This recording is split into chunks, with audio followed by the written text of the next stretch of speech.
आपण सगळेजण पंढरपूर आणि आजच्या कार्यक्रमाविषयी जे आपण सगळेजण बोलतो, तर यामध्ये असं आहे का जेव्हा नाशिकला पहिला प्रोग्राम झाला होता आमचा नाशिक जिल्ह्याचा गरुड जयंतीचा, त्याच्यानंतर शिर्डीला आपण शिखर अधिवेशन घेतलं तेव्हा, तर हे फक्त संदीप सरांना म्हणजे त्यांच्या ते विजन मध्ये नेहमी असतं की नव्या टीमला घेऊन ते आपल्याला त्यांच्या प्रोग्रामिंग जे असतं त्या SIP मध्ये ते आपल्याला केवळ समरस करून घेता, ते आपल्याला स्वतःला समजत नाही की आपण त्या प्रोटोकॉल मध्ये स्वतःला बांधून घेतो. भले आपल्याला समजतं की आपण म्हणजे फिट नाही बसत आहे किंवा आपल्याला ते जमत नाहीये, पण सर त्याच्यातूनही जे म्हणतात ना हंस कसा मिसळलेल्या याच्यातून फक्त दुधाचं हे करतो, ते करून सर आपल्याला बरोबर त्याच्यामध्ये मिक्स करता, ट्रेन करता आणि हे या प्रोग्रामिंगचा खरं कार्यशाळेचा किंवा आपल्याला जे मोटिवेशनल स्पीच देण्याचा कळत न कळत आपल्यामध्ये जे सुप्त गोष्टी असतात त्या बाहेर काढण्यासाठी आपल्याला हे प्रोग्रामिंगची खरं गरज असते.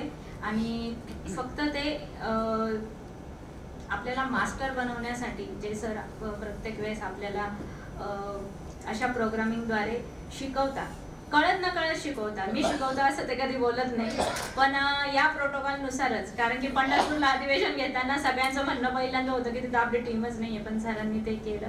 नाशिकला पण तेच केलं होतं. नगरला जे आपण शिखर अधिवेशन शिर्डीला केलं तेव्हा मधने सरांची पण टीम नवीनच होती आणि महिला विंगचा पण आमचा तोच अनुभव आहे की आम्ही राज्यात 30-40 महिला सुद्धा नव्हतो. अशा अवस्थेत केवळ सर आणि दिव्या मॅडमनी त्यांच्या म्हणजे 100% त्यांच्या सहयोगातून मार्गदर्शनातून आपल्याकडून ते करून घेतात.